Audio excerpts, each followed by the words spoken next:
county and statewide mental health crisis hotlines, support lines, counseling services, and other resources in every state. She says they also provide training for people who interact with farmers and how to recognize that somebody might need help. We have a whole training program for people just to be able to identify and offer some support, a referral really, not to be a counselor, but to recognize the signs of when someone may need that support. So we have that training program, which is free and available. Learn more about Farm State of Mind and how to find help for yourself or a loved one at livingthecountrylife.com. I'll see you in the country. Living the Country Life. Ideas and inspiration for your place in the country.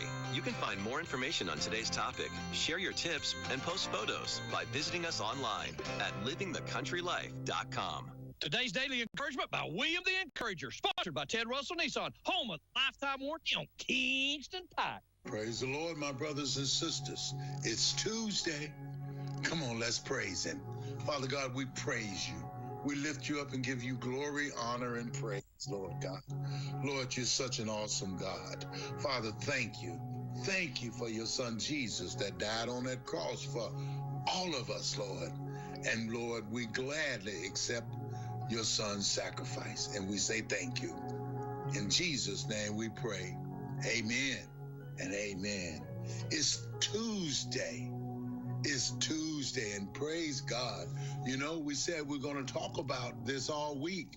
And remember what Psalm says. And let's look at chapter 56 and verse 3, where it says, "Whenever I am afraid, I will trust in You. In God, I will praise His word. In God, I have put my trust. I will not fear." You know, Proverbs chapter 3, verse 5 and 6 says, "Trust in the Lord with all your heart. Lean not upon your own understanding. In all your ways, acknowledge Him, and He shall direct your path." You know, brothers and sisters, listen at this. Whenever, fear can come anytime, unexpectedly. David said, "I am afraid." It's honest admission, no pretending. He said, "I will." That's a decision, an act of the will. Trust, to lean, depend, rely completely in You. God becomes an anchor, not circumstances. Here's a scripture to put more meat on the bone. Isaiah 41 and 10 says, "Fear not, for I am with you." Brothers and sisters, when God is with you, there is nothing that can shake you. There is nothing that can hurt you. Psalms 34 and 4 says, this is David again. He says, "I sought the Lord, and He heard me and delivered me from all my fears." Did you hear that? That's a king talking. And if the king sought the Lord, we should do the same. The king could have depended upon his army. David had a mighty army, but he didn't seek the army. He didn't seek the weapons. He didn't seek his armor. He sought the Lord. He said, "I sought the Lord." That means I looked for the Lord. I looked to the Lord, and He heard me and delivered me from all my fears. How many fears do you have, brothers and sisters? Children may be afraid of, some kids are afraid of water. Some grown-ups are afraid of water. Some people are afraid of heights. But you know, no matter what your fear is, if you seek God, God will give you rest. Joshua 1 and 9 says, "Be strong and of good courage, for the Lord your God is with you wherever you go." Wherever you go. Psalms 27 and 1 says, "The Lord is my light and my salvation. Whom shall I fear? When God is on your side, you can fear no man, no wind or wave, because he will be your anchor, brothers and sisters. So remember, anchor in Jesus. And remember, there's a way out of your mess, and it's JESUS. Where can you buy a brand new Nissan with a lifetime warranty? Kingston Pike. Hey, folks, Gerald Anderson with Ted Russell Nissan. You heard it right. Every new Ted Russell Nissan comes with a lifetime warranty, and that's a long, long time. Ted Russell Nissan on Kingston Pike. Good morning and welcome to AM 1380 WYSH and Ask Your Neighbor. Ask Your Neighbor can also be heard and seen on our website, WYSHradio.com. And if you are in Anderson, Rome, or Morgan County and have Comcast cable, you can watch Ask Your Neighbor on BBB TV Channel 12. Ask Your Neighbor is the program where you call in and do just that. Ask Your Neighbor. Do you have a comment? Do you have a problem? Or do you have a question? Then call in and ask your neighbor.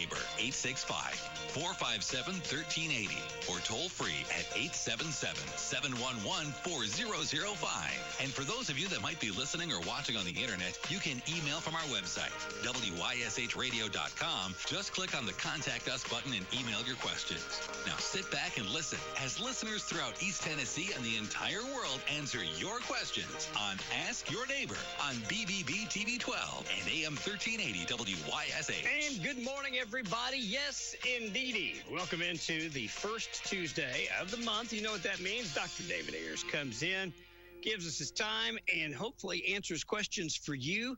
If you have anything that you'd like to call and ask, as I said earlier today, do that. Go ahead, call, get in line. We'll stop what we're doing and take your questions. Morning, Doc.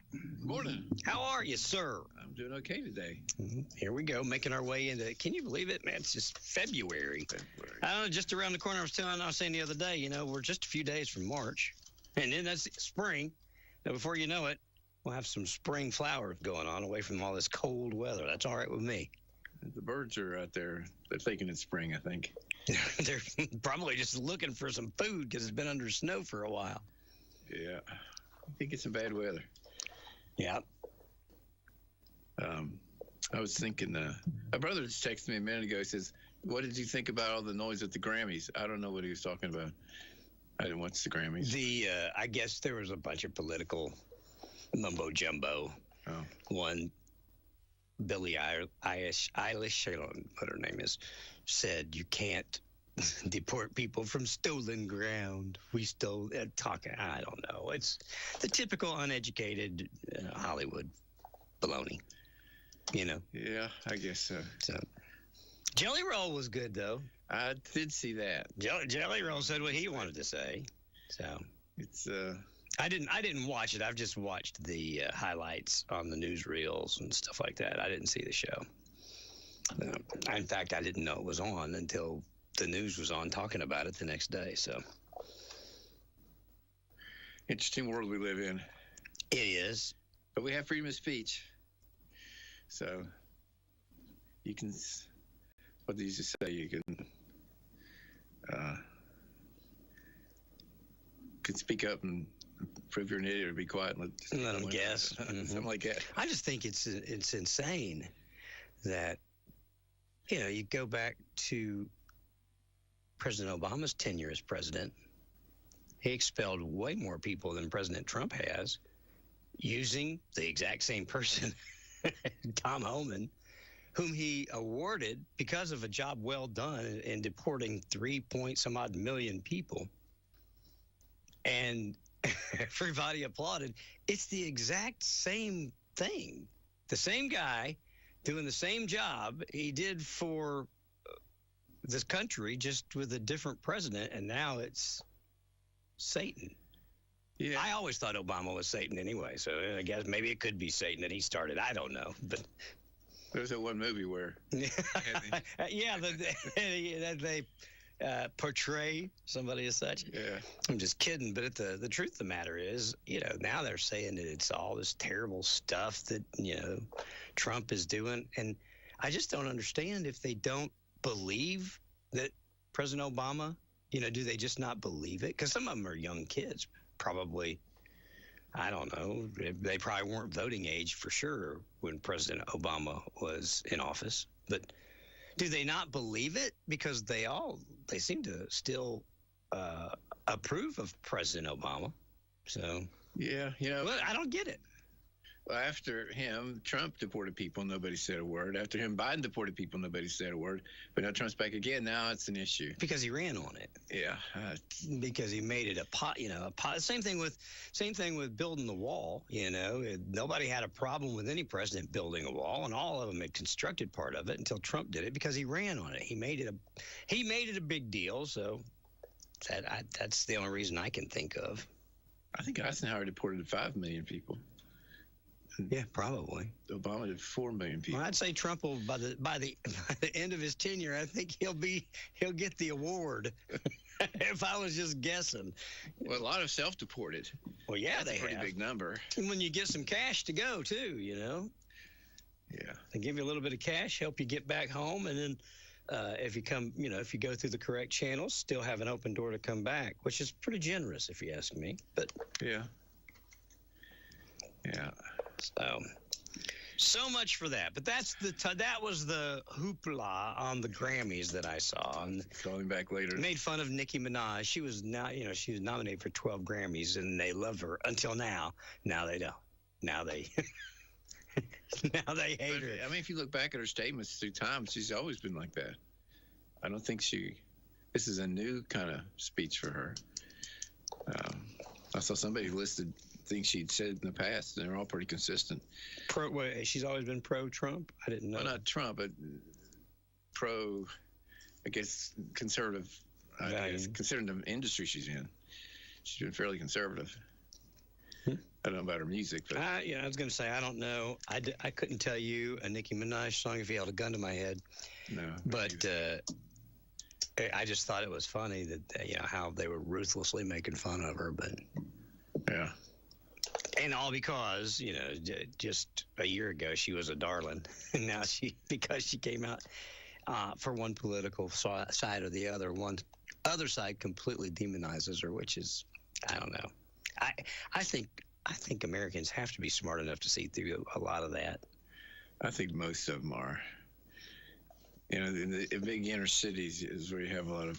Yeah, but who do they think it's going to sway? The mentally unstable? Is that who they're hoping to affect? Because, I mean, just take everything else off the table. Let's just talk about the immigration, the ICE that's creating such a terrible whatever. Again, President Biden did it.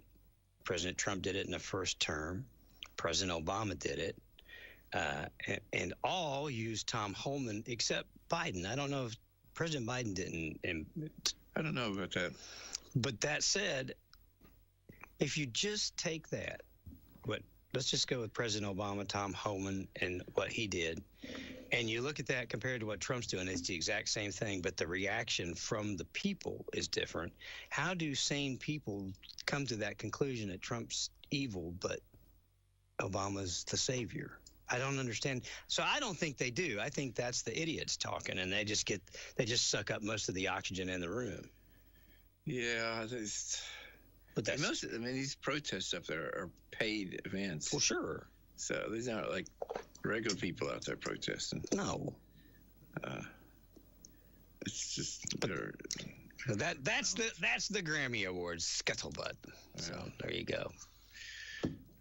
Looking through my papers here, and I noticed I had in the same book February from last year. So we mentioned last year that taxpayers had paid $6.2 billion to develop the GLP-1, those are glucagon-like peptides drugs, which would be Ozempic, Wegovy, Zepbound, and taxpayers did what? Yeah, we paid $6.2 billion to develop those drugs, and then it was given to Eli Lilly, Novo Nordisk, and other companies to make money off. And we pay 11 times more for the drugs than any other country at that time. Yes. I know they're bringing the price of that down. We talked about microplastics and other things. But now it's February 2026. I can find that date. Okay. Here it is. here's one thing. I try to go shoot basketball when the weather's halfway decent. Just set shots, and just gets me out of the house a little bit. And there's a track that goes around the whole park there, and I say hi to everybody that comes by. I don't know if it's a West Virginia thing, but we always say hi to everybody that comes by.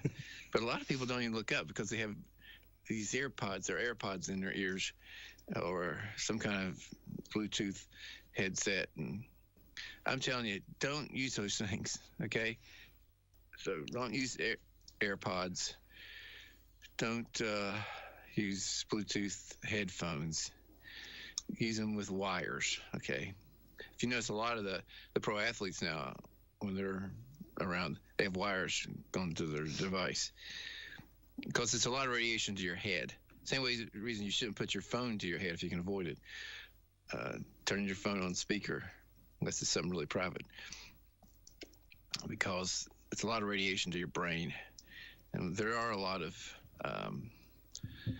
glioblastoma multiformes, or GBMs, out there. And some radiation can cause tumors. So I would make sure you use you can use wired earphones or wired headphones. Those are fine. But the Bluetooth one seems to be the bigger issue. And also, if you're outside taking a walk, take them out of here. Just enjoy nature or something. I can't believe how many people I say hi to and they never look up because they got something playing in their ear, some War and Peace or some favorite song of theirs they're listening to. They're lost in their own brain there. I always tell people, if you're going to do that, at least leave one ear open, because people can sneak up on you, especially women, that run or walk with those. You're not aware of your surroundings at all because you're so engulfed in whatever music or whatever story that you're doing. You can't hear if somebody is, walking up behind you or whatever might be going on around you. So I always, if I do it, I always leave. And this is an old radio trick where you put one ear on, one ear off, because you're listening to what's going on in the air and what's going on live too at the same time. So, yeah, I had to do that in the studio because it couldn't hold pitch with both ears covered up.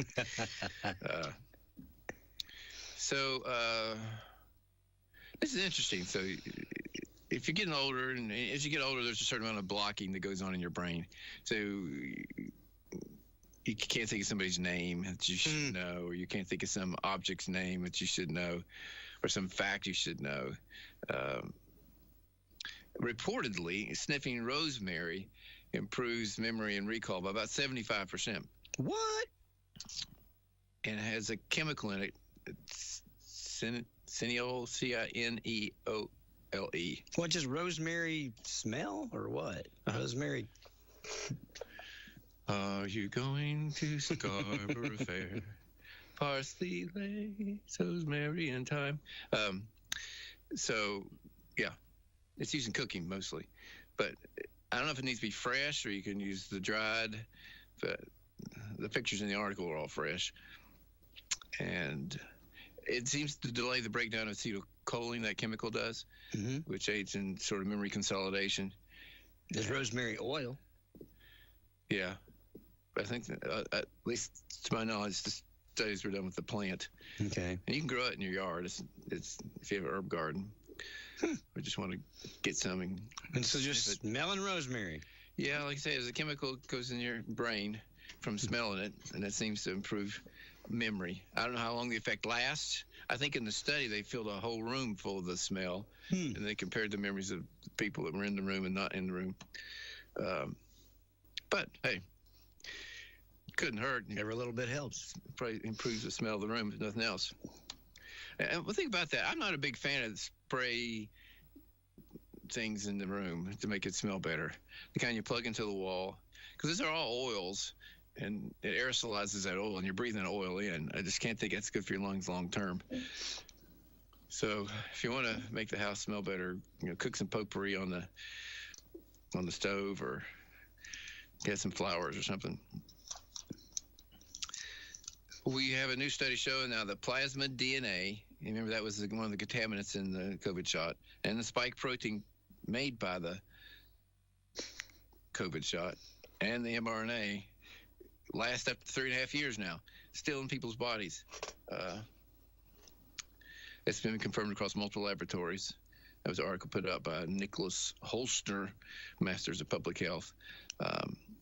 So, for what that's worth, still in a lot of people.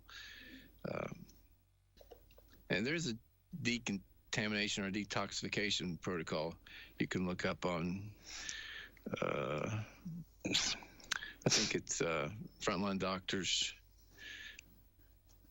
Critical Care Consortium, like FLCCC. Just put FLCCC in your search engine and it'll bring up, and there'll be a whole lot of protocols for doing this and that, and you might consider that. Also, please call. Make up a question. I don't care. I told him earlier, just call. We'll stop what we're doing, get on the phone, and get any medical question that you guys have answered for you, or at least we'll try to. 865-457-1380 or 877-711-4005. Number 4 in the hit parade today. Evidently, mass vaccination for chickenpox causes outbreaks of shingles. Okay. It does stop chickenpox, but shingles is about 20 times deadlier than chickenpox, even though it's the same virus. It's because of the way that it comes back out along a nerve. So, some countries, like the UK, the National Health Service, they don't recommend the chickenpox vaccine just because of the long-term implications. And that just shows you sometimes a medicine or a shot or a vaccine or whatever can have unintended consequences. Yes. Or unpredictable consequences. So as the more children get the chickenpox shot, more adults are getting shingles. And probably because it's a live virus. We got calls. Good morning. Welcome to Ask Your Neighbor. Do you have a question or comment for Dr. Ayers today? Yes, I had a question for him. I called, I guess it was a couple of years ago, and I was asking about Boswellia extract. It's same thing as frankincense. Yeah. And if he might know something about it. All right. What's it called one more time? Boswellia. All right. You want to hang up and listen? Yes.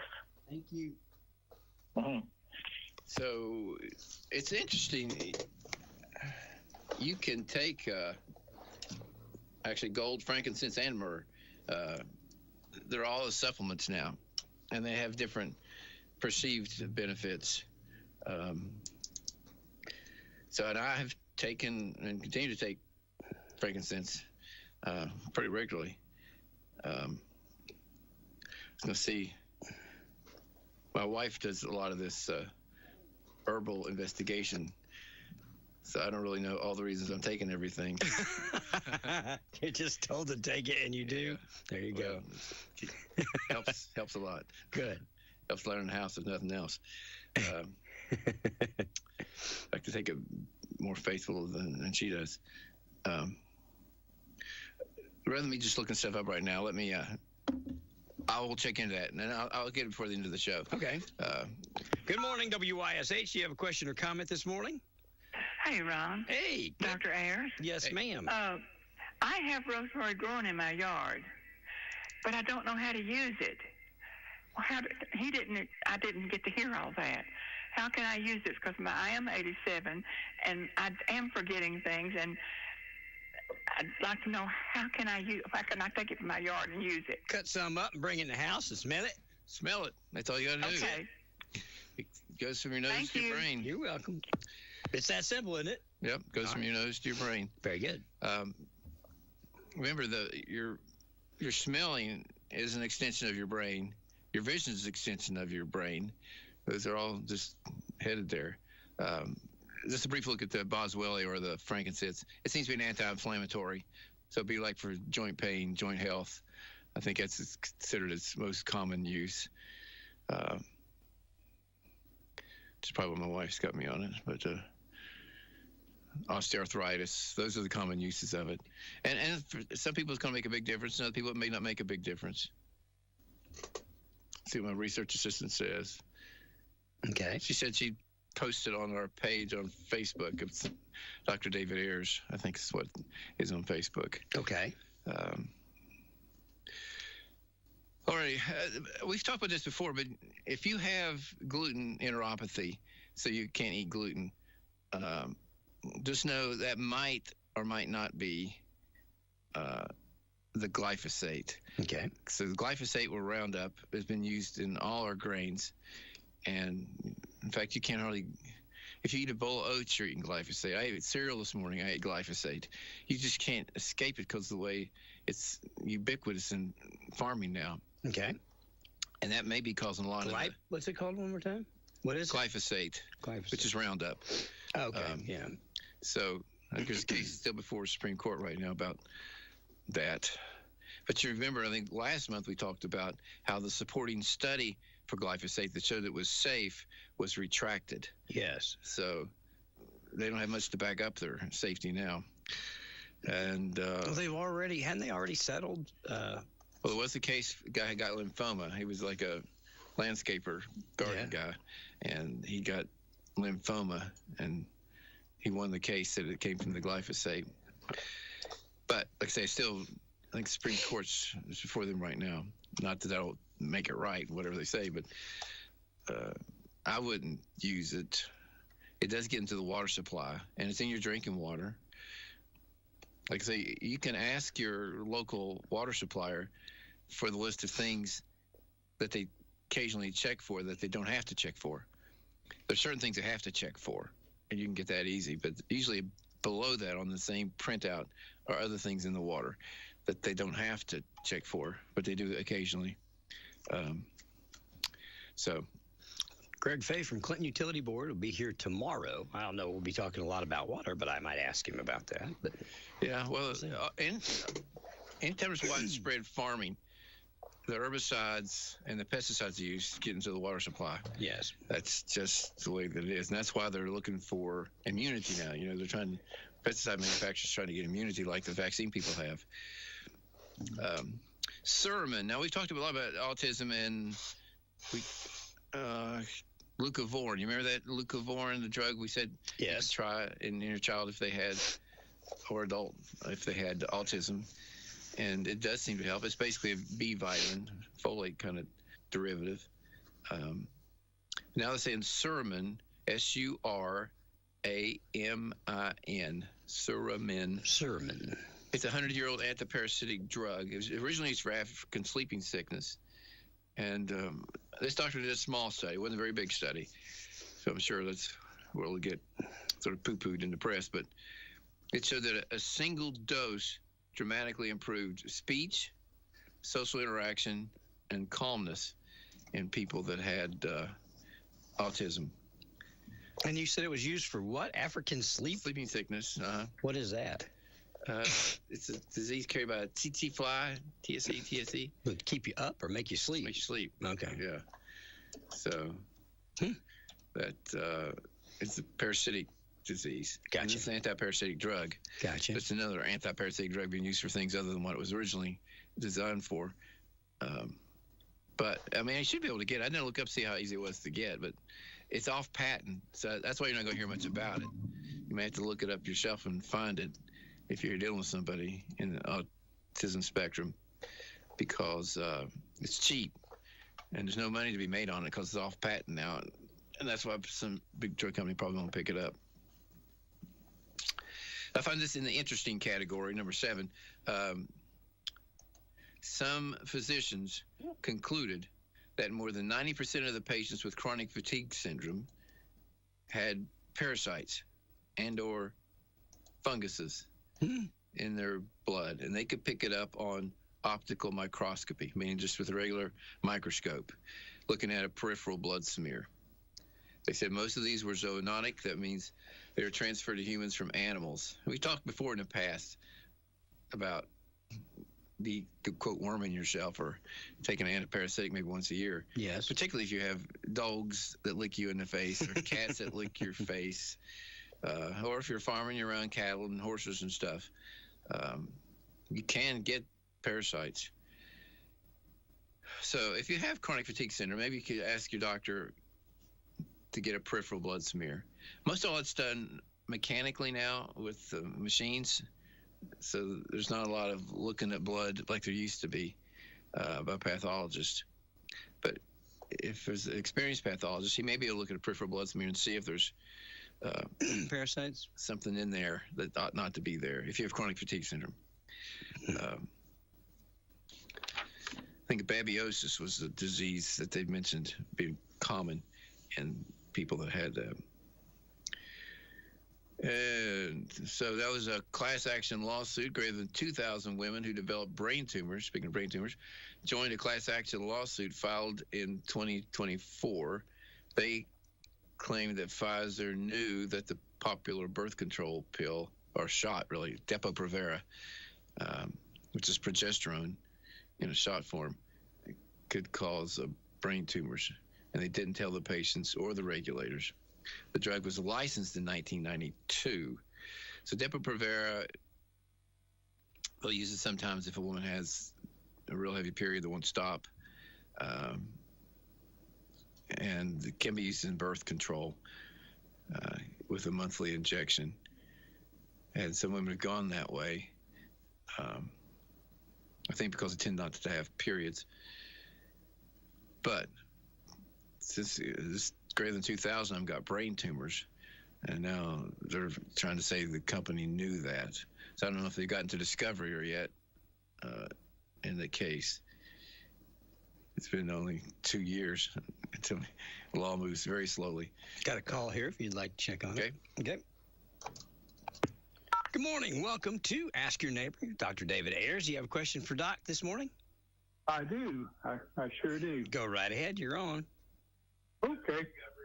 I'd like to ask him, I've been told I have several autoimmune diseases, and if he could just talk about those a little bit. And a lot of the medicines that I take, they seem to be making other things worse. Okay. And I'll hang up and listen. Thank you, sir. Bye-bye. Yeah, there is a lot of autoimmunity out there. I had some article here about autoimmunity. It'll come up later here. So autoimmunity is where the body attacks itself, the body's immune system. So your body's immune system is supposed to attack germs and things like that, or it can attack cancer cells and destroy those. So autoimmunity means the body's confused. So if you have rheumatoid arthritis, that's an autoimmune disease. The body attacks its joints, usually wrists, knees, elbows. These are pretty symmetrical.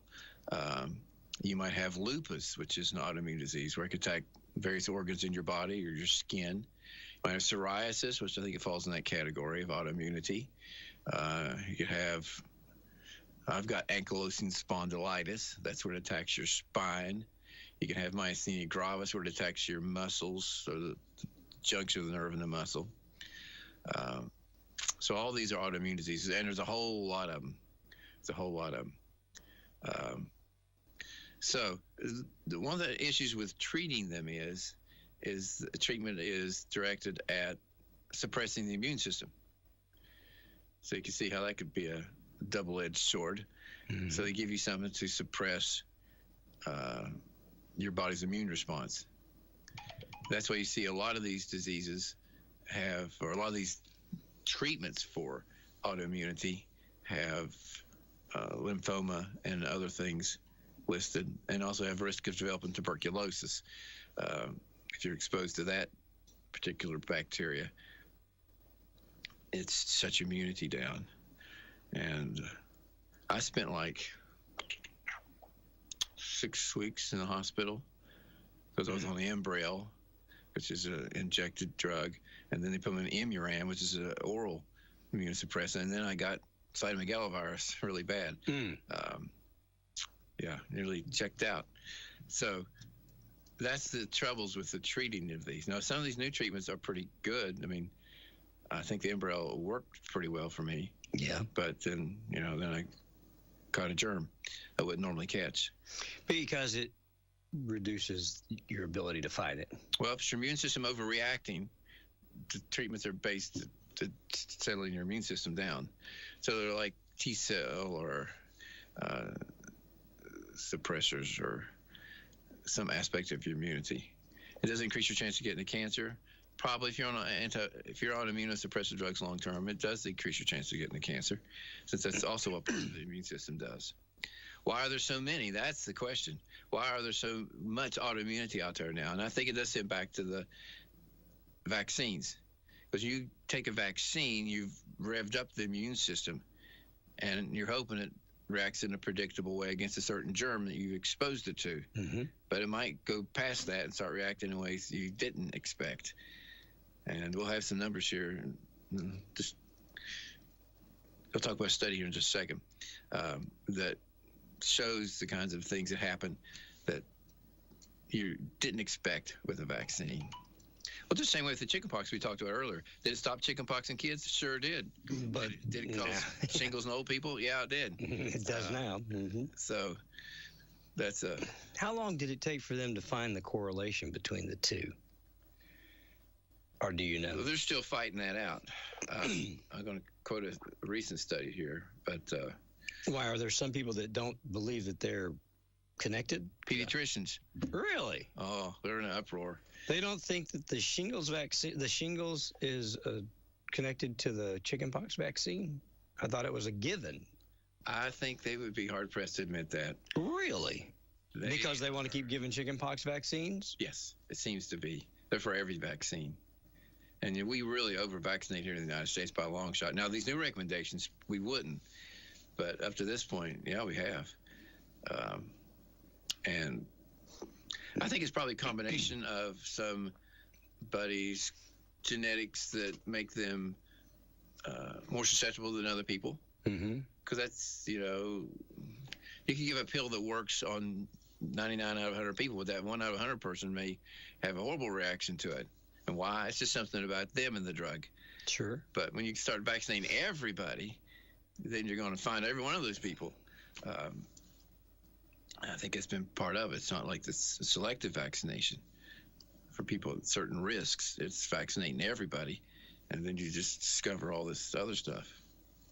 So there was this was a retrograde study where they looked back and came out of the Mayo Hospital system, and what they were trying to find out, what's the difference between kids who were vaccinating and kids who weren't. So some people have refused vaccinations for a long time. There's enough of them out there that they can just say, what's the difference between these two groups? So this one particular study is done by Marcus Zervos. He's a famous investigative doctor, and he decided not to publish it because he said, quote, "I'd be finished," end quote. Really? Yeah. But they did get the results. And so vaccinated children were 4.29 times more likely to have asthma. They were 3 times more likely to have atopic disease. That's somebody like eczema that's really bad. 6 times more likely to have autoimmune disorders. Okay, that's what we were just talking about. Mm-hmm. 5.5 times more likely to have a neurodevelopmental disorder, 2.9 times more likely to have a motor disability, 4.5 times more likely to have a speech disorder, 3 times more likely to have a developmental This is compared to kids that get no vaccination. No vaccines. Wow. 6 times more likely to have acute or chronic ear infections. Which is interesting because one of the reasons they give the pneumococcal vaccine to kids is to keep them from having ear infections. Hang on, we got a call here. Just if you want to take it. Yeah, go ahead. Okay. Good morning, WYSH. You're on Ask Your Neighbor. Do you have a question or comment for Dr. Ayers this morning? Yes. This is Pam Miller. I've loved hearing him. I've talked to him before. And remember, I told him I had chronic fatigue. Well, now I have to take iron infusions, and I can't find out where I'm losing blood. And then my vitamin D, 50,000 units a week. And then now I just noticed that I have about 4 fingernails lifted. And I was reading that could be a vitamin deficiency. I was going to ask him what he thought about all that. Okay. You want to hang up and listen? And I have back trouble. I have arthritis from head to toe. And my back is bulging disc and all that. Well, and would that make my legs and my knees hurt all the time? And I'll hang up and you can try to answer some of those for me. All right, ma'am. Thank you. Thank you, Ron. I know you, Ron, real good, and I appreciate you. You're very welcome, ma'am. You have a fantastic day. You too. Bye-bye. Let's sort of take it in backwards order. If you take from back let's say you have a disc pushing on a nerve. Usually the distribution of the pain is pretty typical. It'll be like in a stripe down your leg, inside your leg, down the top of your foot, or the bottom of your foot, or 2 toes and 3 toes on one side, or something like that. To have generalized sort of knee pain, leg pain, is probably not from your back, I don't think, unless you're walking funny because of the way your back is making you stand up. You think it's more muscular? It's probably just your run-of-the-mill osteoarthritis or things wearing out. Yeah. It might be something else. So if you see somebody in a grocery store, like an older person, and they're leaning way over their cart, I mean, they're stand up straight from their feet to their hips, and then at their hips they're bent way over, leaning heavily on their. They probably have a thing called spinal stenosis, and that's where the whole path of the nerves coming out is squished. And that can be very difficult. When you stand up straight, you get all this diffuse pain in your legs, and you can get that. And they should be able to tell that on the MRI if you have spinal stenosis. Needing iron. Iron is, of course, younger women have periods, so for them to take a multivitamin with iron is not unusual. Now it's really been the difference between men's vitamins and women's vitamins is they had more iron in there for women because they have bleeding once a month. As you get older, you need an iron, and then you have to say, well, where am I losing iron, or am I losing iron, or do I really have low? So ferritin is a level in your blood you can check. It tells what the iron stores in your body are. Because if you keep taking iron and you don't need iron, then you get cirrhosis of the liver, and it's not good for you. The iron starts to get deposited in unusual places. It's a disease called hemochromatosis. Some people have that disease, and the way we treat those people is we bleed them out once a month. They go to the just give blood. Really? Just get the iron out of their body. It's an iron storage disease. And the same thing can happen if you take iron and you don't need iron. But most people who need iron have a blood loss somewhere. So I guess they've looked her over pretty good. I mean, most common places in your GI tract, if you're losing insensible iron that you can't see. And you can have a small bleed over a long period of time from your stomach or somewhere in your small intestine. As long as they're keeping track of your iron and the ferritin things and make sure you're not getting too much iron, I mean, I think that's okay, though it is concerning that they can't find it. But, I mean, if they've looked for cancers and things like that and they have not found them, then you can just say you have a bleed somewhere. And some people have some blood vessels that come really close to the surface in the intestines, and they'll bleed periodically. And it's not enough it's going to show up in your stool where you can see it.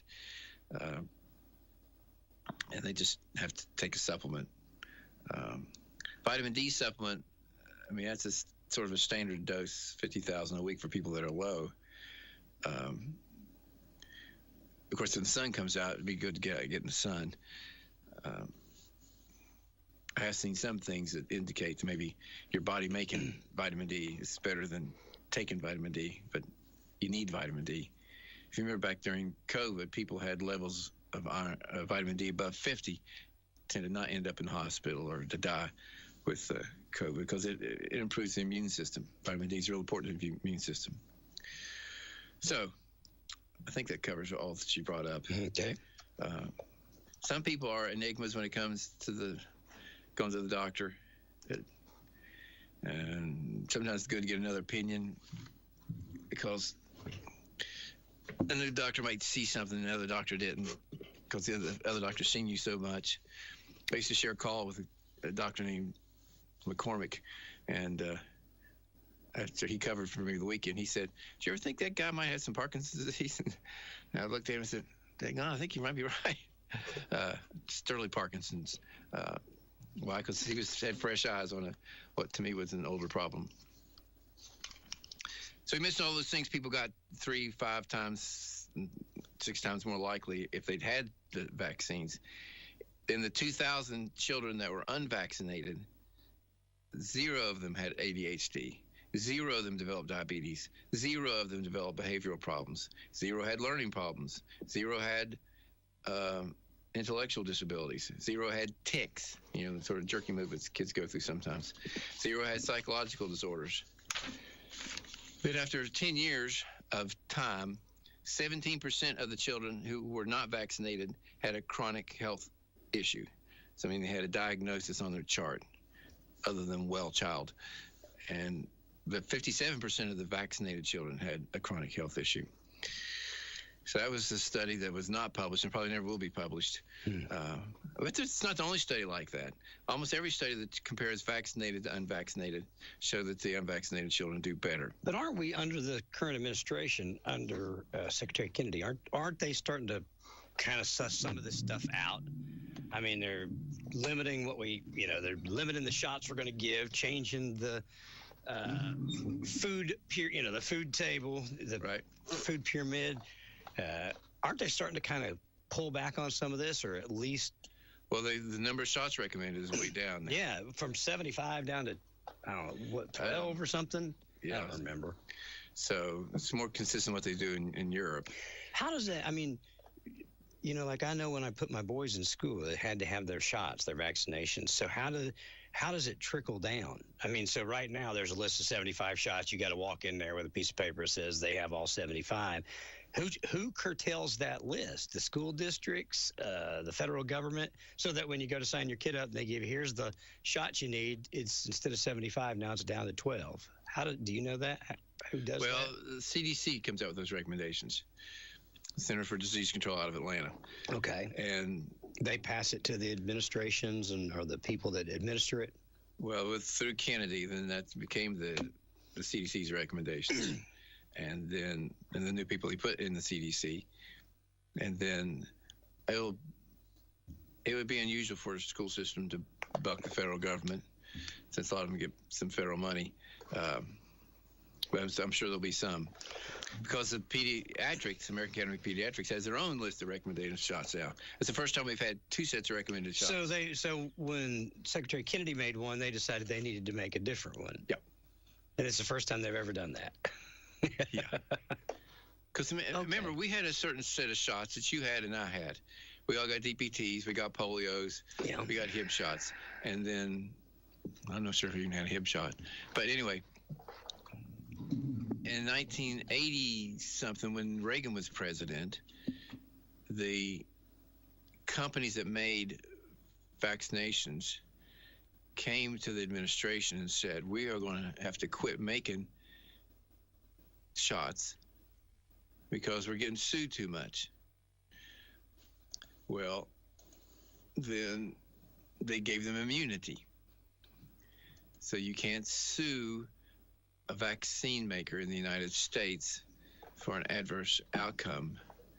Now, there are ways to sue, but they made this fund. The United States government made a fund to cover people that were injured by shots. The trouble is, you couldn't hardly prove that you were injured by a shot because they didn't want that to happen, because then they have to have all this payout.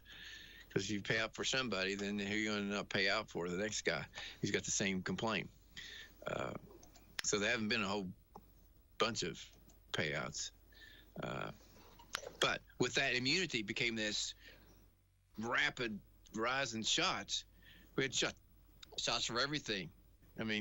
Every sniffle, every possible thing a child might get, they came out with a shot for it. Mm-hmm.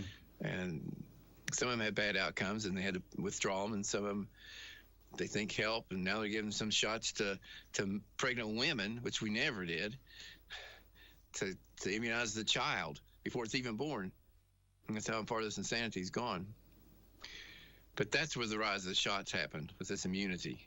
But just a little fear with the pesticide thing. If it gets immunity, then there may be a whole burst of new pesticides and herbicides.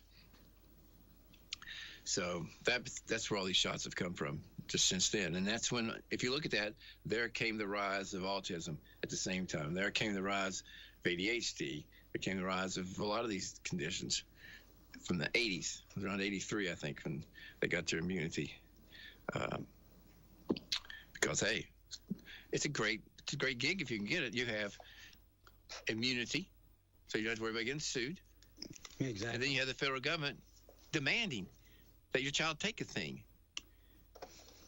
So what? You got the federal government forcing everybody to take your shot, and you can't be sued over your shot? Wow. That'd be like the federal government forcing every business to buy advertising from me and not matter if it works or not. There you go. I could buy into that. Sounds like a good day. That's what they're fighting over, really. Wow. That's the source of the problem. This study came out of Frontiers in Immunology. It's a journal. They took grapeseed extract and ascorbic acid, which is like a vitamin, and they found that it exerted an anti-neoplastic effect on a solid Ehrlich carcinoma in vivo. That means in a real living creature, as opposed to in vitro, which would be in glass. Now, it's interesting. What this study shows to me is that there are other ways to treat cancers than what we've been treating them. And some of these are with pretty simple things. Here's how the study broke down. The untreated tumor control, that was the control. They had the tumors in, you think these were mice, and they didn't give them anything, and there was a 0% reduction in size of the tumor, as you might expect. They gave them vitamin C alone, and there was a 56% reduction in the size of the tumors just with taking vitamin C.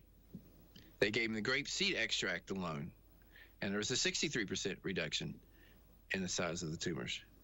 They gave them doxorubicin, which is a chemotherapeutic drug, and there was a 68% reduction in size. Then they gave them the grapeseed extract and the vitamin C together, and there was a 76% reduction. So the best reduction was with two really over-the-counter herbal things like. Now, I think where medicine is going to move first is they're going to be combining some standard chemo with these new herbal things. Not new herbal things, they're old herbal things, actually. And I don't think it's news to the oncologist that there's some other ways to treat, but it's not the way the system's built. So I think there'll be chemo plus ivermectin, chemo plus mebendazole or febendazole, chemo plus grapeseed extract or vitamin C is the first step that's going to happen. Then the question is, what do you do with the chemo? Or they may use, some people are using really low-dose chemo, which is better tolerated, obviously, with these other herbal things. And it seems to be working. Yeah.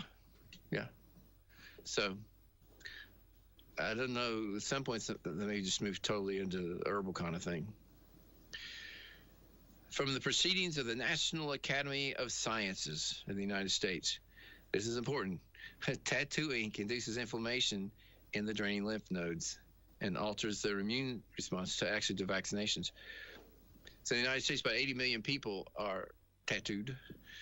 That's about 32% of the population. And it's an irritant. The dyes are an irritant, some worse than others, and some people worse than others. But not when you inject into the dermis of the skin where it goes to make the tattoo, some of it gets taken up by the lymph system. So the nearest lymph node upstream in your armpit or wherever you got it on your arm, or your groin if you got it in your leg, it collects this stuff. So it's got dye in there as well, and that causes an inflammatory response. I don't know that it's a permanent inflammatory response, but definitely initial inflammatory response. And then it alters the body's immune response to vaccination. Is that a bad thing? I don't know the answer to that. It's concerning to me that it's gone to the lymph nodes, because then you have some sort of what's essentially a toxin being captured by your lymph nodes. This is what they're supposed to do.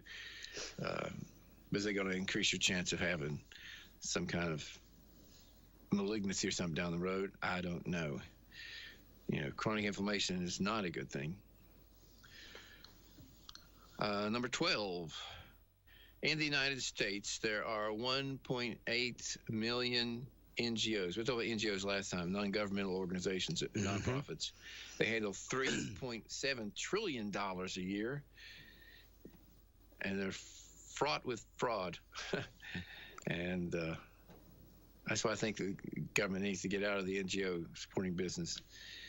Like we talked last time, I'm not against having NGOs, but they need to raise their own money based on their story, what they're trying to do.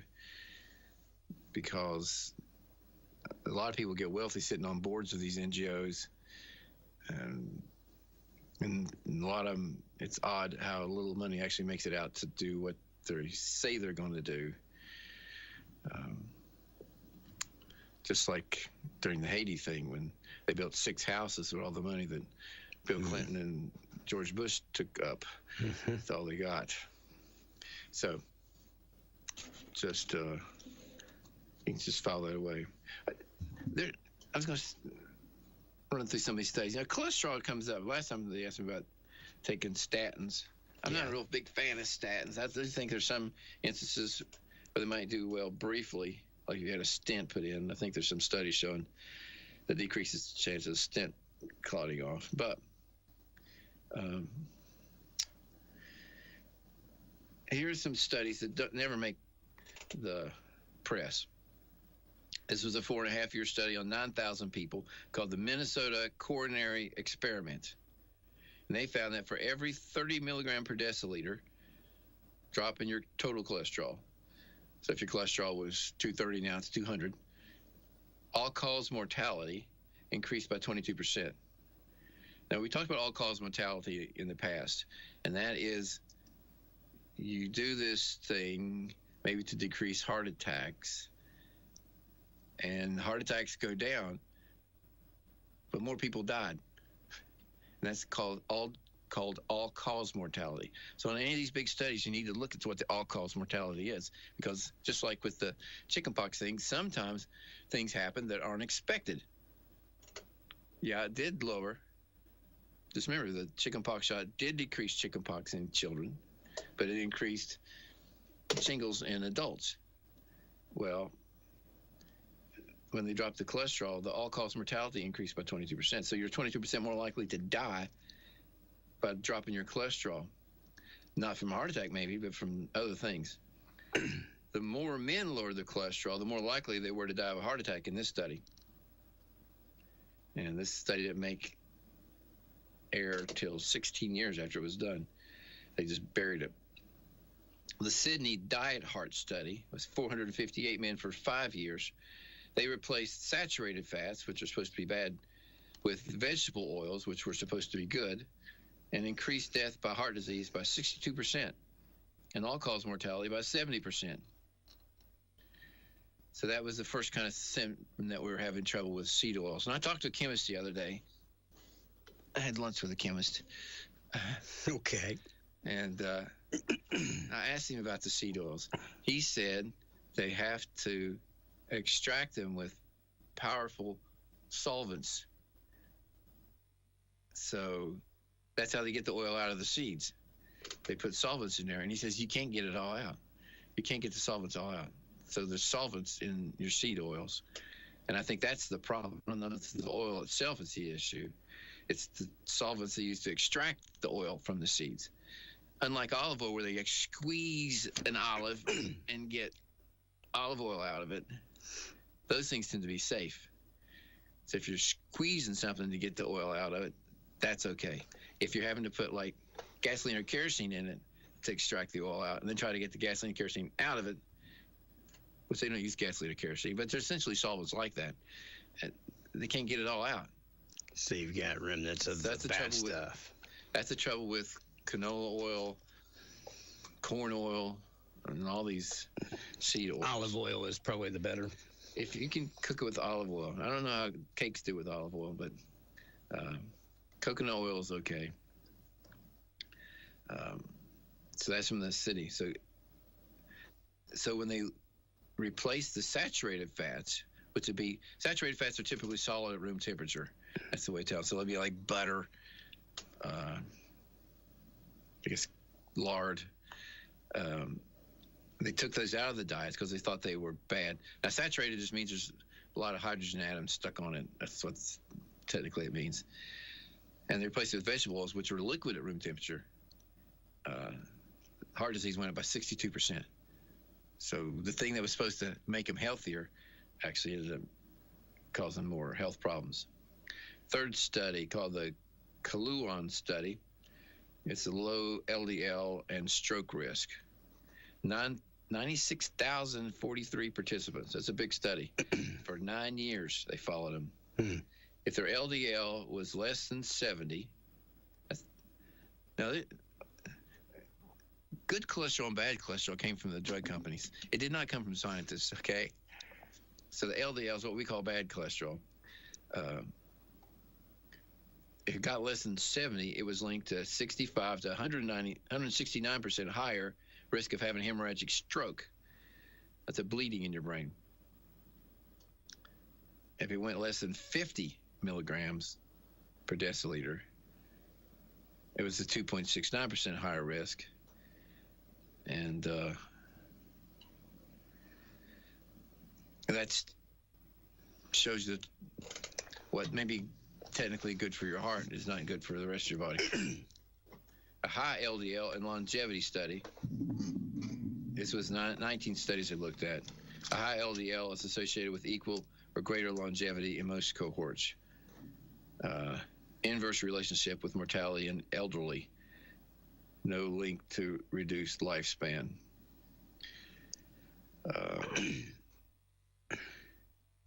So that's so there's some studies you don't hear about. So my trouble with statins is I think there's association, and this is me speaking, I think there's an association of taking statins with increased Alzheimer's disease. We see a lot more Alzheimer's now. Some people might say we have a lot more older people, and we do, but I think that we're seeing more Alzheimer's in some part due to this, because what helps the conduction in the brain is the insulation on the wires of the brain. So you think of like the plastic insulation on a wire you might have.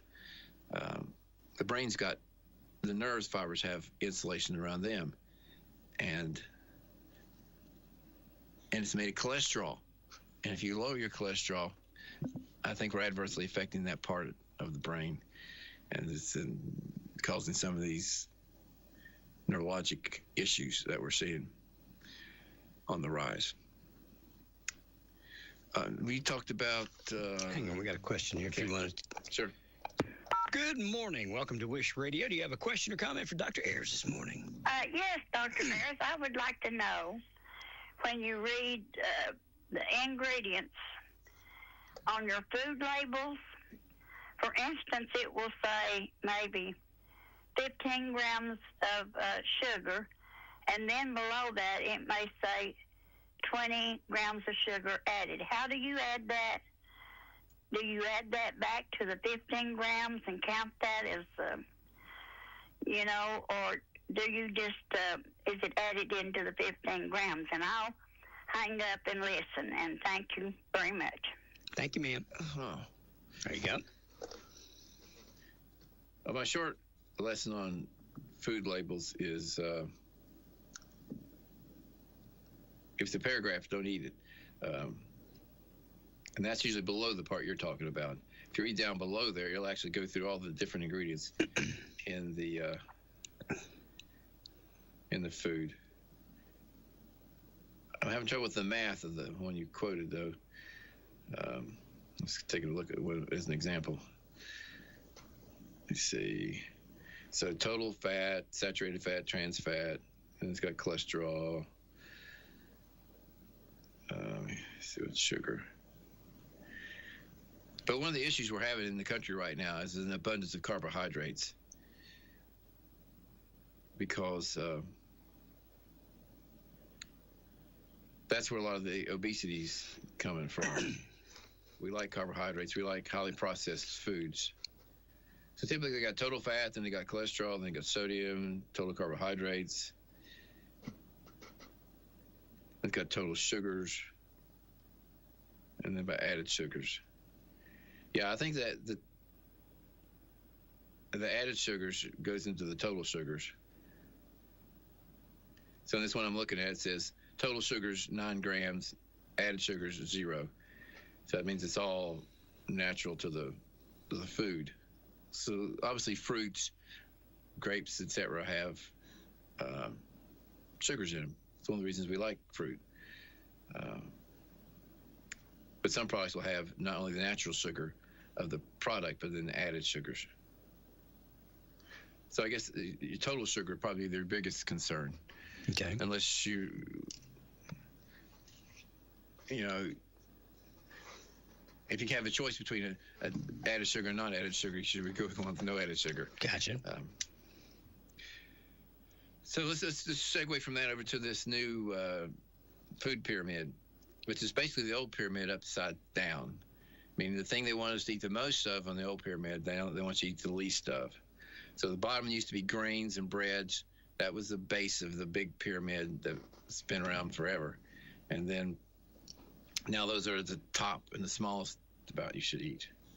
But this is sort of summary. If you want stuff to live by, it'll be these next few lines. Okay. You should prioritize protein in every meal. Protein. Which, that includes red meat. Mm-hmm. Steak. Yeah. You don't have to ask me. We're a little bit protein deficient in our diet in our United States. It's sort of odd. Consume full-fat dairy with no added sugars. So, I guess not chocolate milk or strawberry milk, but you should probably drink whole milk. There's no real benefit to drinking the 2%. Okay. And definitely don't give 2% to children. Children need all that fat. And remember, I'm going to say this for the 10,000th time, but people don't understand the 2% thing. 2% means it's 2% milk fat. Whole milk is around 4 to 4.8% milk fat, depending on what kind of cow it came from. So if it's a Jersey or a Guernsey, there's a lot more fat in it as opposed to a Holstein. Most of our milk comes from Holsteins. Okay. So 2% doesn't mean that 98% of the fat is gone. I know it's what people think. They've taken out 98% of the fat. No. Whole milk's about 4%. So that's about half. So you just drink whole milk. Eat vegetables and fruits throughout the day, focusing on whole forms, meaning not a processed fruit, not like a fruit roll-up, like a real apple or something. Incorporate healthy fats from whole foods, such as meat, seafood, eggs, nuts, seeds, olives, avocados. So notice that seeds aren't bad. It's the seed oils that are an issue, and it's because of the way they're extracted. Focus on whole grains while sharply reducing refined carbohydrates. So it'd be better if you eat a handful of wheat like Jesus and the disciples did on the Sabbath day, as opposed to eating a loaf of bread. Limit highly processed foods with added sugars and artificial additives. And here they're going to take out all the colors now. No artificial dyes in foods in the United States coming up. So your Pebbles cereal may all be the same color, even though they have different tastes. Or they're going to have to do it with like beet oil or something like that, beet juice. Eat the right amount for you based on your age, your sex, and your activity. Activity is a big thing. Men can eat more than women. Why? A, because they're bigger, and 2, because they're more muscular. And muscles burn a lot more energy. I know it's not fair, but it's just the way that it is. But mostly we eat too much based on our activity. We need to be more active. Choose water and unsweetened beverages for hydration. Then limit alcohol consumption. And that's really the summation of the whole pyramid. That's 3 recommendations there. That came from Kennedy's office. Okay. So that's a good way to eat. And we said before, if you stuck the outside of the store when you go in, you got the produce section, you got the meat section, you got the dairy section. That's pretty much it. You can just circle the outer limit of the store and pretty much be good to go. And that's where actually the most expensive foods are. But, inside there are the cheap foods that we like to eat, like potato chips and Fruit Loops. Cheez-Its, yeah. So, And I don't say you can't ever have one of those things. Sure. You can never have a Snickers bar, but you can't have them 2 or 3 times a week and think that you're going to not have issues.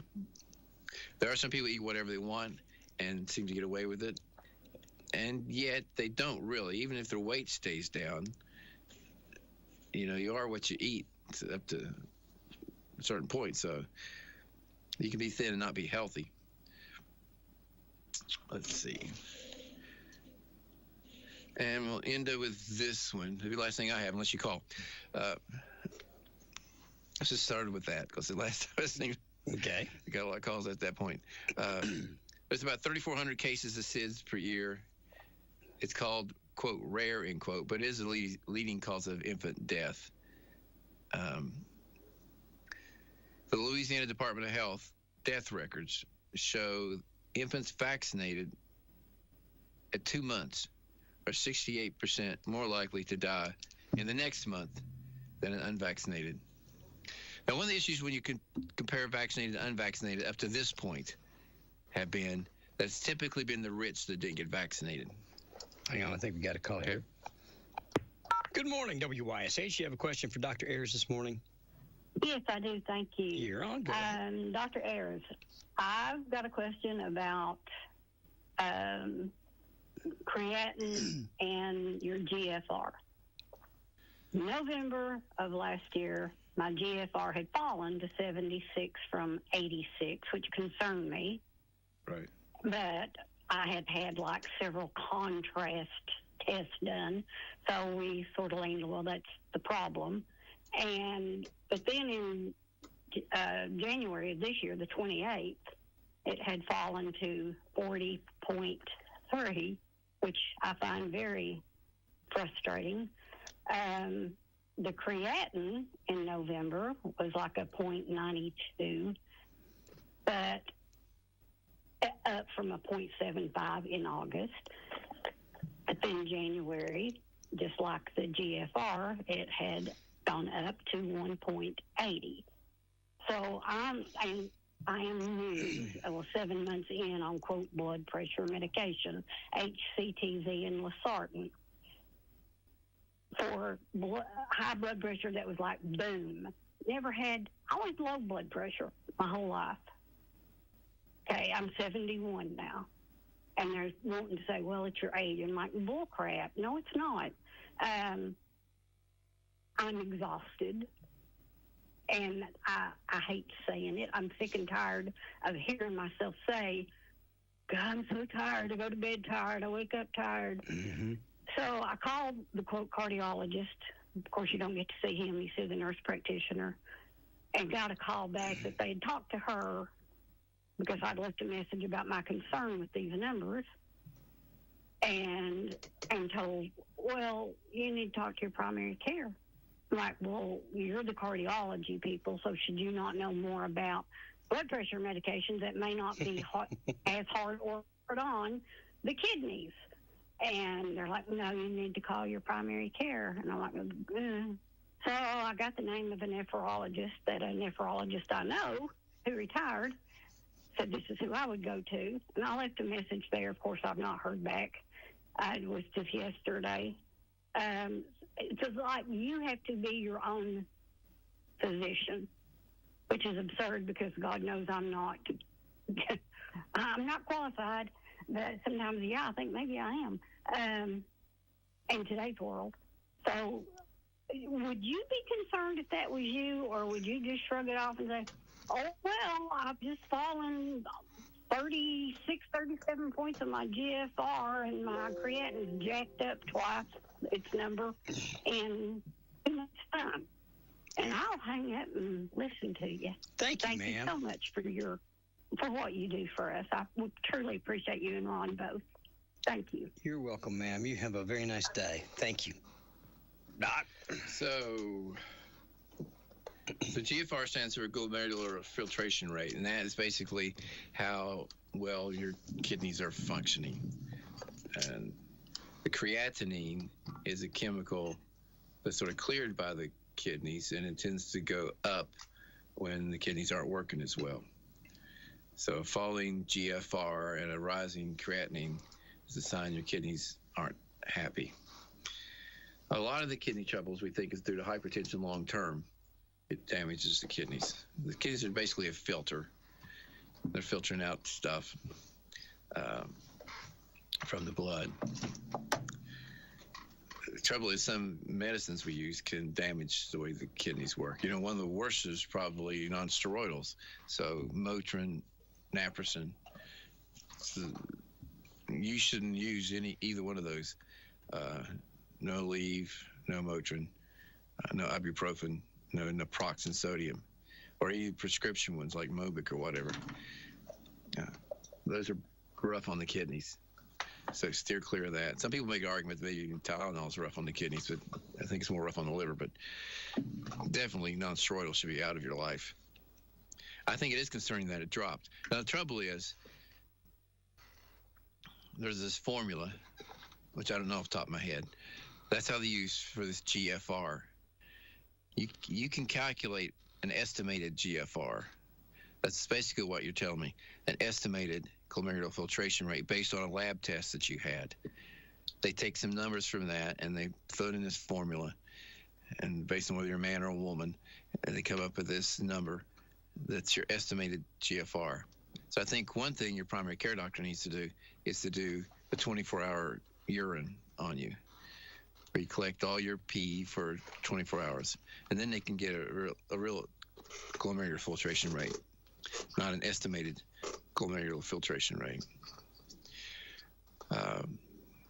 One of the problems with taking hydrochlorothiazide, which is a diuretic or a water pill, is it can drive the creatinine up, which would make your estimated GFR look worse.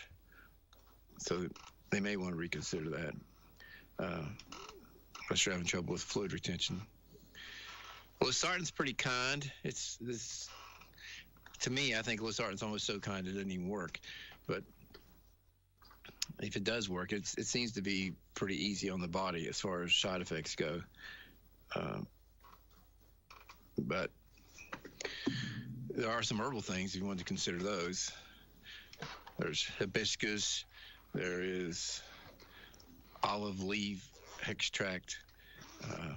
You can just look up controlling hypertension with herbal medicine, and it'll give you a list of ones you can consider if you wanted to get away from taking pills. But it is important that you keep your blood pressure under control, but not too well under control, because, you know, as we get older, it gets harder to get blood to your head, and not getting blood to your head causes people to pass out. And they want people's blood pressure today, you know, like 120 over 80 or 120 over 70. Mm-hmm. For some people that are older, that might not be enough to get it to their head when they stand up. So you're sitting in a chair, you're doing fine. You stand up, go across the room. About halfway across the room, you start to get really lightheaded. That's because not enough blood's getting to your head.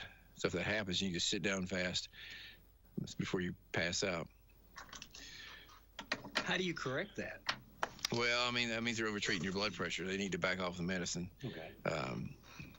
Even though, see, that's the trouble. You get into trying to reach a certain number with treating people's blood pressure versus what they can tolerate. Because even when I started in medicine, a normal systolic blood pressure would be 100 plus your age. So I'm 66, it'd be 166 would be acceptable when I first started in medicine. And now it's down to, they want you to, you know, it got to be 140 over 90 was the line in the dirt forever. And now they want 130 over 80, 120 over 70. And their thinking is, lower your blood pressure, it easier is on your heart to pump blood, and easier is on everything else downstream. But you got to take a certain number of pressure to get the blood where it needs to go. And I think they've come a little over aggressive with it, because the average person in the United States that takes blood pressure medicine takes 3. Mm-hmm. So for you, I would say they may want to rethink the hydrochlorothiazide. And you need to get a real GFR by getting the 24-hour urine and seeing what your real glomerular filtration rate is. And maybe check that once a year. Make sure you're not losing protein in the urine and having other kidney issues. And you should probably definitely try to avoid any kind of the contrasts that they use in X-ray. like for a CT scan, because that really puts a big whack on your kidneys. I've had patients that have to go to dialysis because they got a CAT scan. Really? Yeah. The dyes are horrible in the kidneys. Hang on just a second. Especially if they have diabetes. Good morning, WYSH. Do you have a question or comment for Dr. Ayers this morning? Yeah, I'm going to ask him a question or two that I'm going to hang up and listen. All right. One thing, what is good for acid reflux? And do you recommend surgery for a hiatal hernia? And will it help? And what is the success rate? And I'll thank him. I want to get off here and listen. All right. Thank you. So if you're going to try to treat it yourself, there's certain things you can do. I want to avoid caffeine, whether it's in coffee or Coke or whatever, because that causes the muscle at the bottom of the swallowing tube to relax. So caffeine causes that muscle to relax, and that's going to increase the amount of reflux you're going to have. 2, don't eat a big meal and lay down, because if you eat a big meal, you got pressure in your stomach's making a lot of acid, and then you lay down. Now the hole, instead of being at the top, it's on the side, so it's going to reflux even worse. If you're heavy, got a big belly, that puts more pressure on your stomach from the outside, and it's going to squish stuff up. And if it's got a leak at the top, it's going to leak worse. Medicine-wise, you can take like Zantac or Pepsid. The downside of that is the acid's in your stomach for a reason. Those diminish the amount of acid. They don't change the amount of reflux. You're still refluxing up into your esophagus. There's not as much acid. It's just not as acidic. Remember, your swallowing tube, your esophagus doesn't have a protective lining. The stomach does. So if the acid stays in the stomach, you're okay. If it gets out of the stomach, then that's when you get trouble. And it can, in theory, increase your chance of getting esophageal cancer if it stays irritated for a long period of time. They call Barrett's esophagus. It's just have to do a biopsy to determine that. Now, a fundoplication, that's the name for the surgery. A fundoplication, it used to be a Nissen fundoplication. It used to be a horrible surgery. They'd have to cut you like from the middle where your ribs start all the way around your left side to get up in there, because it's in and up. And that's a hard place to work. And what they did in that time, they would pull the stomach down. I guess it's just what is a hiatal hernia? A hiatal hernia is where the hole where the swallowing tube goes through the diaphragm, which is a muscle that makes you breathe. It sits right under your lungs. It goes clear across your body. It's like a divider. That swallowing tube, because it starts with your mouth and has to go into your intestines, has to go through that hole. And if that hole got too big, then the stomach starts bobbing up and down inside your chest. It's not supposed to come up in your chest. It's supposed to stay down in your belly. Mm-hmm. And if it pops up, then that makes reflux worse usually, because that going through that hole keeps the acid down below there. So to fix it, they would pull the stomach down and wrap the top of the stomach around the swallowing tube, sew it up there, and then it wouldn't go back up in the hole. And that was called a Nissen fundoplication. It was a big procedure. You had to have really bad trouble to get that done. But now they can do that all through a scope. And that's sort of amazing. So if you've done all these other things and you're not doing better, and especially if they do a biopsy and it shows you have precancerous cells developing, they're not cancer, they're just precancers, then you may want to consider getting the fundoplication. See, it's not as bad as it used to be, and the success rate is pretty good. People typically complain they have trouble burping afterwards. So if they eat something like drink pop, where all the carbon dioxide gets released in their stomach, they have a hard time burping. Yeah, it's a little tight. That's typically what I hear from people. But it does seem to work pretty well. But before I would do that, I would lose weight if I needed to lose weight. I'd get rid of caffeine in my life if I could. You could try Zantac. Prilosec and all those medicines, proton pump inhibitors, they work better. But I think long-term, there's potential issues with those. Those are good for a month, if you just want to take for a month and then switch over to Zantac. But I think long term, there's maybe issues with those type of medicines. They were really never made to be used long term. If you look at the original literature on them. Got another call if you want. Okay. All right. So that's what I would do.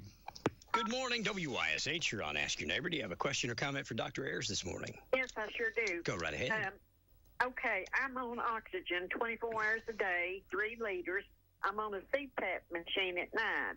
My question is, can I take a small, short nap during the day without using my CPAP machine? And I will hang up and listen. Thank you. Thank you. Dun, dun, dun. I think if somebody will watch you and made sure you were breathing okay during these short naps, then that might work okay. Or if you took it with sort of your head up, it might be okay. The trouble with not breathing is, and that's what happens in sleep apnea, the trouble with it is it puts a big strain on your heart, particularly the right side of your heart, and you can get pulmonary hypertension or high blood pressure in your lungs. We don't normally check for blood pressure in the lungs.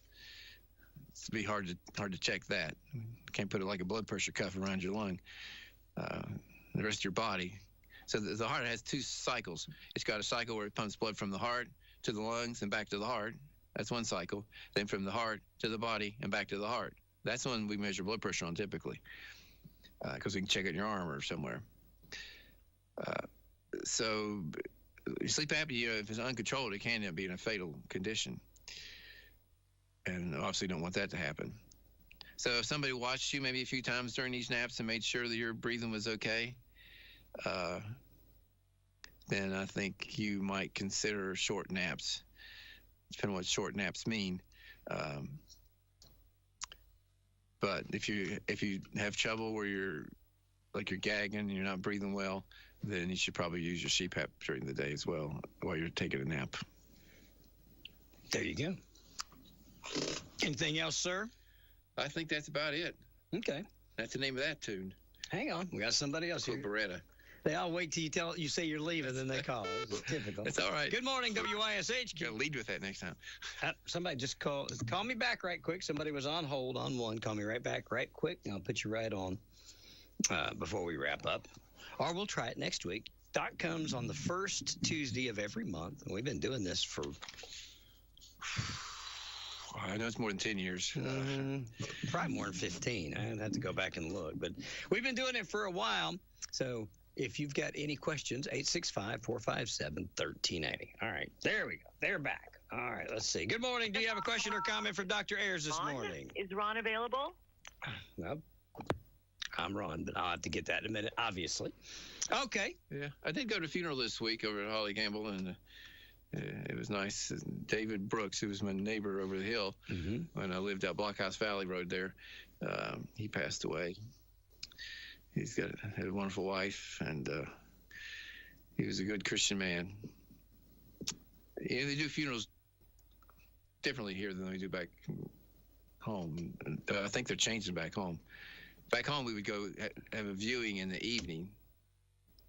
Then the next day, around 11, there would be a service, and then we'd all go to the graveyard and do that.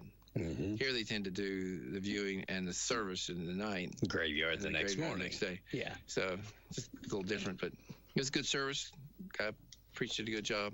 He's from North Point Church. I don't know where that is, but it was a nice funeral. He was a great man. There you go. All right, Doc. We'll see you next month. Hang on. Let me check this one last time. You are on live with Dr. Ayers. Do you have a question or comment? Yes, I was going to ask him about black cumin seed. I've been taking it for my heartburn, and it seems to work real good. And I was wondering if he knows anything about it. It's black cumin seed. They call it black seed oil. Black seed oil. All right. You want to hang up and listen? Yeah. Thank you. Well, I guess, if it works, it works. So sometimes people have reflux that doesn't have symptoms, and that's probably the scariest sort. So it's damaging the esophagus. And other than just getting cancer, it can scar the esophagus. So then you go swallow a big mouthful of a steak or something, and it gets hung up and won't go past that little blockage because it started to scar the esophagus. I guess my only concern would be about it. How did they get that seed oil out of there? Did they get it by squishing those black seeds, or did they have to extract it with solvents? I don't have any trouble with trying to use it if it would work. I guess the question would be, how does it work? Some of the other medicines we've had for reflux have been like Reglan, metoclopramide, because it caused the stomach to empty faster. So there wasn't stuff in there to reflux, but it was fraught with some problems as well. Surgery should be a last resort, even with a scope. But there are some people that need it. I think lifestyle changes in a lot of people would help, like getting rid of caffeine and weight loss, eating small meals more often so your stomach doesn't get distended and want to leak, and not eating and laying down. Don't eat like after 5 or 6 in the evening. That would help a lot of people, so they wouldn't need surgery. But depending on how the black seed oil is. And when you start buying all this herbal stuff, you need to be sure it's not GMO and, preferably it's made here in America. Because if you get it from China, which unfortunately a lot of herbal stuff comes from China, you don't really know what's all in there. You need to read the other ingredients if you can find that. But I'm all for this herbal stuff. I think it works well, and it gives people a way to treat themselves by and large. Okay. That works. If it works, it works. I'm not going to argue with that. All right. With that, you want to call it a day? I think so. All right. We'll tap it out. We'll line them up and do it again next month. You guys, like I said, make a note. The first Tuesday of the month, Dr. Ayers comes. If you have questions and you just think of it during the month and you're worried that you'll forget, call me. I'll write them down and put them back and have them for him when he comes, and we'll ask him then. Or just make a note and join us back here next month for Ask the Doctor on Ask Your Neighbor on WYSH. Like I said, tomorrow, make sure you tune in. Head of Clinton Utility Board, Greg Fay, is going to be here. Nice Perfect guy. Timing. Oh, Greg's a great guy. Greg was my Sunday school teacher forever. Probably my favorite Sunday school teacher ever, but we'll get him on here tomorrow. And you'll find out all kinds of things about Greg and CUB and who knows what all. Good morning, everybody. Thank you for listening to AM 1380 WYSH and Ask Your Neighbor. Make sure you tune in at 10 a.m. each day, Monday through Friday, right here on AM 1380 WYSH and BBB TV 12. Or listen live online at WYSHradio.com. And remember, if you